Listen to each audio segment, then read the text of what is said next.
Hello guys, welcome back to my channel lifestyle with Sanjayita চ্যানেলের আর একটা নতুন ব্লগে সকলকে ওয়েলকাম জানাই। তো আজ 2 এপ্রিল বৃহস্পতিবার, তার সঙ্গে খুব ভালো একটা দিন। আজকের হলো হনুমান জয়ন্তী। তো আমরা সকলেই বাড়িতে আমরা 4 জন আছি, 4 জনেই প্রতিদিন হনুমান জয়ন্তী পাঠ করি, বড় থেকে ছোট সবাই। ওই জন্য আজকের দিনটা সত্যি আমাদের কাছে খুবই একটা বিশেষ দিন। তো যাই হোক, এখন দাঁড়িয়েছিলাম ব্যালকানিতে, পোগো জাস্ট বেরোলো। তো অনির্বাণ আজকে ওয়ার্ক ফ্রম হোম নিয়েছে, সে কারণে পৌঁছাতে গেল পোগোকে।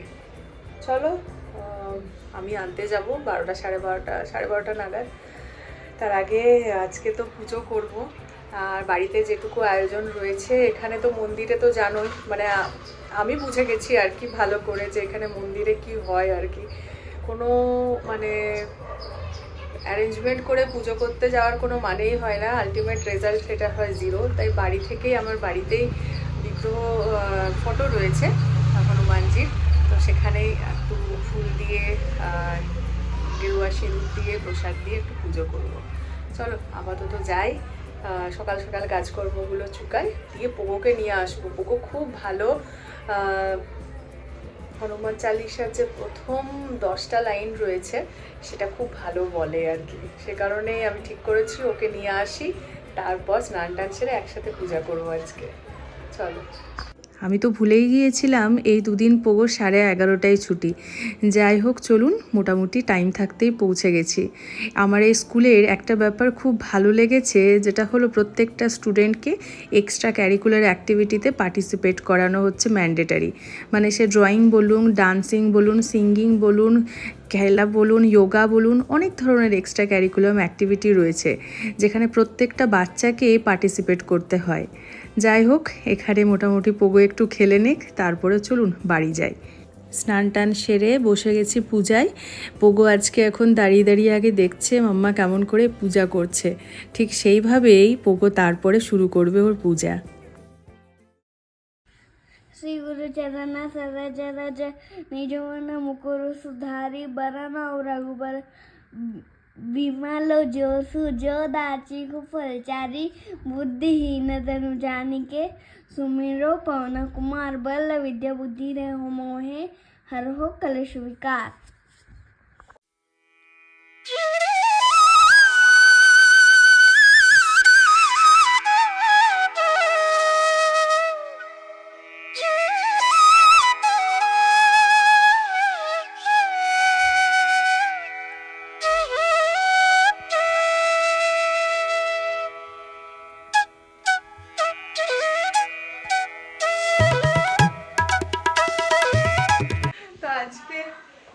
সবাই যেহেতু বাড়িতে রয়েছে, ওই জন্য রান্না আজকে করছি। বৃহস্পতিবার এমনিতে রান্না সেভাবে করিও না।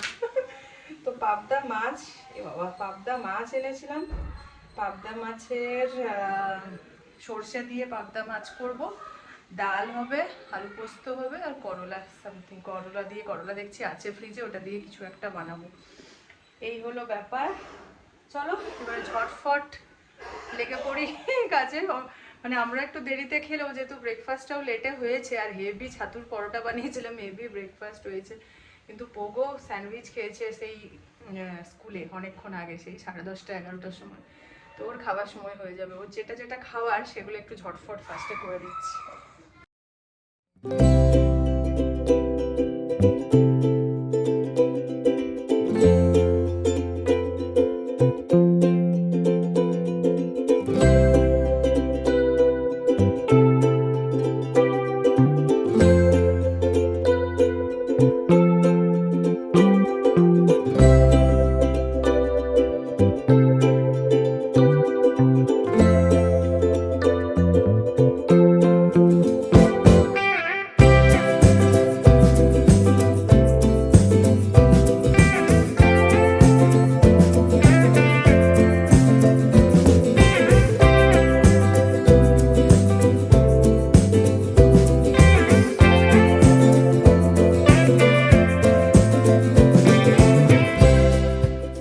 বজরংবলী। পোগোকে এবারে সাজানোর দরকার ছিল বজরংবলী। গতবারে যখন রাম সেজেছিল রামনবমীতে, সবাই বলেছিল একবার হনুমানও সাজাতে, কিন্তু না, অনেক অনেক কিছু দরকার হয়, কিছুই না এখানে। রান্নাঘরে জাস্ট সবার জন্য খাবার বাড়ছিলাম, ব্যালকনি দিয়ে শুনতে পাচ্ছি ধুমধাম করে শব্দ। ভাবছি কিসের এত আওয়াজ, বেরিয়ে এসে দেখছি ইট নামানো হচ্ছে। মানে এটা যে সে ইট নয়, একদম বজরংবলীর মতো ইট, মানে বিশাল শক্ত, বিশাল বড়। দেখুন এক একটা সাইজ, মোটামুটি আমাদের ওখানে যে ইটগুলো পাওয়া যায় তার 3টা চলে আসবে। কিছুদিন আবার আমাদের পাশের বিল্ডিংয়ে এবার কনস্ট্রাকশনের কাজ হবে, আর তার মানে সেই সারাদিন ধরে টুকটাক শব্দ, আর তার সঙ্গে ধুলা বালি আরও কত কি। আমরা এখন একটু বেরোচ্ছি, মানে পাশেই রয়েছে, পাশে বলবো না, এখানে সব কিছুই দূরে, হনুমান মন্দির, বজরংবলীর মন্দির, সেখানে দর্শন করতে। এখানে তো পূজা পাশা কিছু চলেই না, মানে সেই দর্শনই করা হয়। ওর জন্য আমরা সকালবেলায় ওই সমস্ত কিছু প্ল্যান করিনি পুজো করতে যাওয়ার, যা করার বাড়িতেই করেছি। আর আমরা এখন সন্ধেবেলা, কি বলবো, 8টা বাজছে, আমরা এখন বেরোচ্ছি। তো দর্শন যদি পাই, দূর থেকে পাবো, মন্দির বন্ধ হয়ে যেতেও পারে, কিন্তু এত বড় মানে স্ট্যাচুটা রয়েছে, বিগ্রহটা রয়েছে, যে দূর থেকেই দেখতে পাবো আর কি, কেমন সাজিয়েছে না সাজিয়েছে সেটা দেখবো। চলো বেরোনো যাক। আজকের দিনের জন্য আমাদের কপালটা ভালো মানতেই হবে। এই মন্দিরটা হলো আমাদের বাড়ির সবচেয়ে কাছের বজরংবলীর মন্দির। সেটা আমাদের শেষে আসার কথা ছিল, কিন্তু এটা দিয়ে পেরোতেই দেখছি তখন আরতি হচ্ছে, তাই সবচেয়ে আগে আমরা এখানেই চলে এলাম। চলুন দর্শন করি।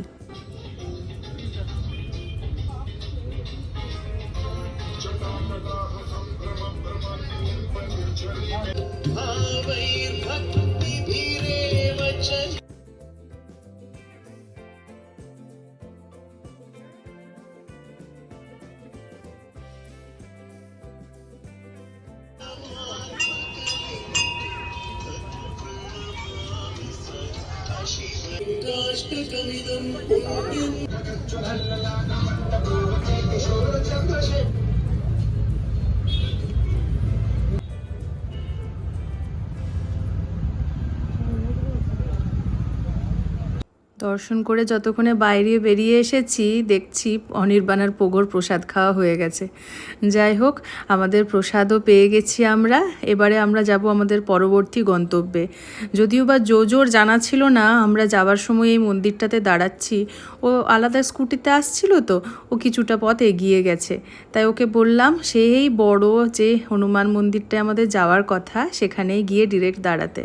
চলুন, সেটা আবার আমাদের বাড়ি থেকে বেশ কিছুটা দূরে, মানে জোজোর ওই কলেজ যাওয়ার পথে। যখন দেখেছিলাম সে আমরা লাস্ট গিয়েছিলাম মল্লিকা বিরিয়ানিতে বিরিয়ানি খেতে, ওখান থেকে ফেরার সময় এত ভালো লেগেছিল, তখনই ডিসাইড করে রেখেছিলাম যে হনুমান জয়ন্তীর দিন অবশ্যই ওই মন্দিরটাতে যাব একবার দর্শন করতে। ওই যে পৌঁছে গেছি আমরা, আর জোজোও দাঁড়িয়ে রয়েছে। যাই হোক, ভেতরে ঢুকি, দর্শন করি, বেশ কিছুটা সময় এখানে কাটানোর ইচ্ছা রয়েছে।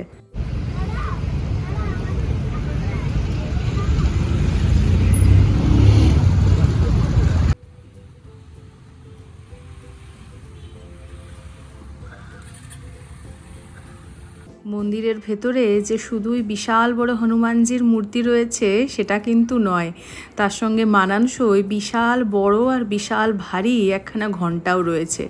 আমার সেই ঘণ্টা বাজাতে বিশেষ বেগ পেতেও হয়েছে সত্যি বলতে। যাই হোক, আমার বাজানো হয়ে গেছে, জোজো খুব সহজেই সেটাকে বাজিয়ে নিলেও পোগোর কিন্তু বাস কি বাত নয়। যাই হোক, দুই ভাইয়ের সাহায্যে আবার আরেকবার করে বাজানো হলো।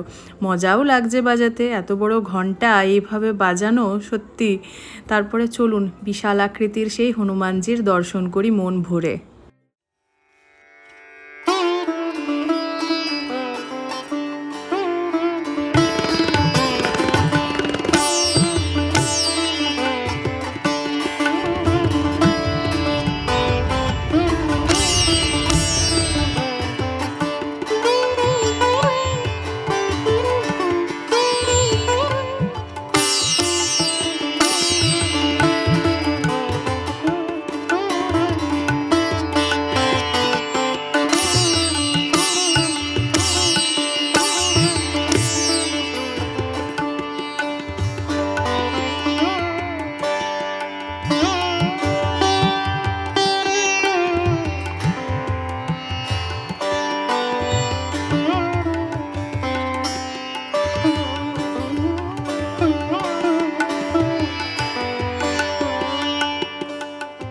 এত বড় মন্দির চত্বরে যে শুধুমাত্র হনুমানজির বিগ্রহ রয়েছে তেমনটা কিন্তু নয়, দেখলাম সুন্দরভাবে শিবের মন্দিরও রয়েছে। কাজে সেখানে সবাই নিজে হাত দিয়ে পূজা করছে, প্রণাম করছে, ভীষণ ভালো লাগলো দেখে। ইচ্ছে রইল আগামী যে নীলের উপোস আসছে তখন এই মন্দিরে এসে যদি সম্ভব হয় পূজা দিয়ে যাব। আজকে খুব ভালোভাবে দর্শন করা হলো, ইচ্ছা ছিল যেগুলো সব মিটে গেল। যাই হোক, চলুন বাড়ি ফিরে যাই এরপর। আর বাড়ি ফেরার সময় আমাদের এই স্কুটিটা একটু তেল ভরে নেওয়া হচ্ছে আর কি। এখানে 102 টাকা লিটার, অনেকটাই আমাদের বেঙ্গলের থেকে কম। মোটামুটি আগামী সপ্তাহে আমাদের ইলেকট্রিক স্কুটিটা চলে এলে এই গাড়িতে পেট্রোল ভরার অতটা হেডেক থাকবে না। বাড়ি ফেরার রাস্তা ধরেছি, অনেকটাই রাত্রি হয়ে গেছে। ভীষণ খেতে ইচ্ছা করছিল আজকে এগ পাফ। ব্যাঙ্গালোরের এগ পাফ জানেন তো, একটা ফেমাস বেকারি ফুড আর কি। যাই হোক, দেখি কোথাও পাওয়া যায় কি না, মনে হচ্ছে না এতটা রাতে পাবো বলে। যখন ইচ্ছা করছে তখন খুঁজে যেমন করে হোক খেতেই হবে আর কি, এমনটাই আমাদের চারজনের মনে হচ্ছিল। তো খুঁজে খুঁজে এক জায়গায় পেয়েছি, কিন্তু দেখে ভক্তি রীতিমতো উড়ে গেল। মনে হচ্ছিল দেখে এটা আজকে টাটকা নয়, কিন্তু যাই হোক, অর্ডার যখন দেওয়া হয়েছে তখন খাই, তারপরে বাড়ির রাস্তার উপরে ধরবো। আর ঘোরাঘুরি না করে বাড়ি ফিরতে হবে। আমার আবার বাড়ি ফিরে পোগোর বইগুলোতে কাভার লাগিয়ে রেডি করতে হবে। আগামী সপ্তাহ মানে সোমবারই সেগুলো জমা দিতে হবে। যাই হোক, চলুন তাহলে বাড়ি ফিরি আজকের মতো। ব্লগটাও এখানে শেষ করছি। ভালো লেগে থাকলে অবশ্যই একটা লাইক করে দেবেন। Thanks for watching.